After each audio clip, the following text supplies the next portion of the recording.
நம்ம தென்காசி காசி விஸ்வநாதர் கோயில்ல 19 வருஷத்துக்கு பிறகு வர்ற ஏப்ரல் 7ஆம் தேதி அன்னைக்கு மகா கும்பாபிஷேக விழா கோலாகலமா நடக்க போகுது.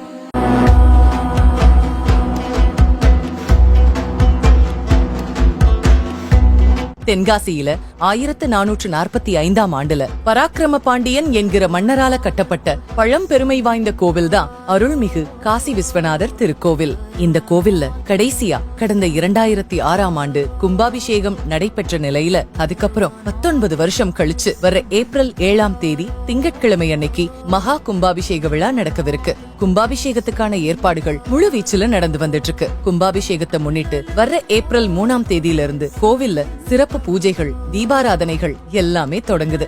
ஏப்ரல் 7ஆம் தேதி காலையில 9 மணியிலிருந்து 10 மணிக்குள்ள உலகம்மன் உடனுரை காசி விஸ்வநாத சுவாமி கோபுரங்கள், விமான கோபுரங்கள், மூலஸ்தான பிரதான மூர்த்திகளுக்கு மகா கும்பாபிஷேகம் நடக்குது. கும்பாபிஷேக விழாவை முன்னிட்டு 178 அடி பிரம்மாண்ட உயரத்துடன் 800 சிற்பங்கள், 11 கலசங்களுடன் விண்ணுயர நிற்கும் ராஜ கோபுரம் வண்ண மின் விளக்குகளால ஜொலிச்சிட்டு இருக்கு. பொதுவா கும்பாபிஷேகம் நடக்கும் போது அந்த ஊருக்கு நல்ல ஒரு செழிப்பு கிடைக்கும்னு சொல்லுவாங்க.